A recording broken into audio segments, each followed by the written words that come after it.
You're watching News 3 Now at 6. After losing their son to a fatal asthma attack in January, one Poynette couple is working to make sure no family has to suffer like they did. Their son died after his insurance's pharmacy benefit manager upped the price on his asthma medication, and he couldn't find an alternative in time. In a story only on News 3 Now, Arman Rahman shows us how they're taking the fight to the legislature to save lives. Eric and Charlotte, it should be simple. Your doctor writes you a prescription, you take it to the pharmacy, and pay a copay depending on your health insurance to get the medication.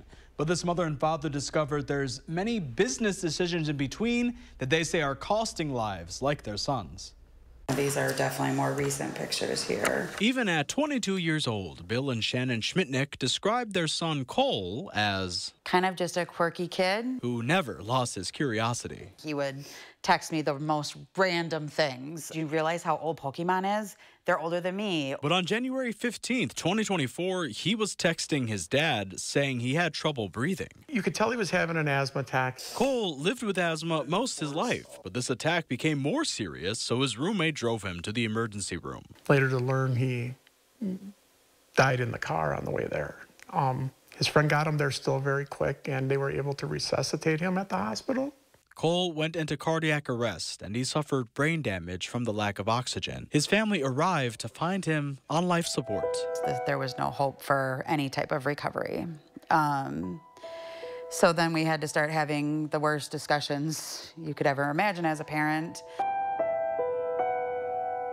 Cole could always manage his asthma with his rescue inhaler and Advair, a daily steroid which was always around $5. But days before his death, when he tried to refill his Advair prescription at a Walgreens in Appleton, he was told it now cost $539, almost 1 month's rent. He couldn't get it and left with just that rescue inhaler. That was January 10th, and by January 15th, he was texting Bill. Bill and Shannon learned the pharmacy benefit manager, or PBM for Cole's insurance, Optum RX, moved Advair to a different tier in his plan. Bill also has asthma and takes Advair. The same thing happened to him later, but his independent pharmacist in DeForest took time to call Optum RX to make it work. It's all down to the bottom dollar in a lot of stuff, and it's costing lives. It really is. It really is. It's affecting lives, and it's costing lives. PBMs are middlemen that started as a way to encourage pharmacies and insurance companies to use cheaper and more efficient generic drugs.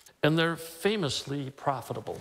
I mean, 50+% profit margin is pretty darn good. But according to Dave Kraling from the UW-Madison School of Pharmacy, well, the pharmacies have been on a delicate relationship with them, if you will, because over time they've also compressed prices so that pharmacies don't have the latitude to maybe provide the kind of care that they always like to do. Kraling says PBMs can change the tiers of drugs based on rebates they get from contracts with drug manufacturers, and it can be hard to tell how much it's regulated. It's all been kind of non-transparent. Like Cole, you may only discover the price went up once you're at the pharmacy, and then have to enter into the PBM step process to find a cheaper option that's often a different dosage or medication. What that means is that they may have to try an older or a lower cost alternative before they get access to a higher cost one. I reached out to Optum RX. A spokesperson claims when Cole's Advair was denied, the pharmacy was instructed to contact his prescriber about 3 other alternatives. Optum RX says they never received any calls from that Walgreens in Appleton. All the barriers that they're putting up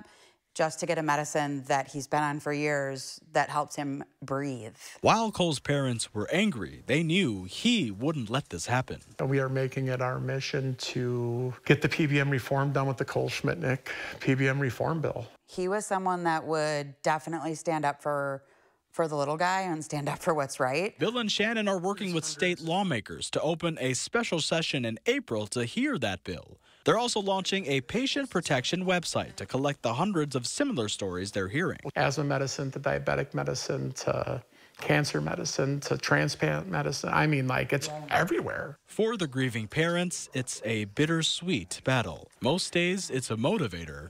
Other days, it's really hard.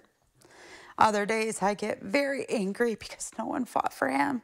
And now it's too late. But just like they were beside their son when he struggled to breathe. Up to his last breath when I was held his hand. They know they need to help others keep on living. He would never let this just be okay. And so we can't either.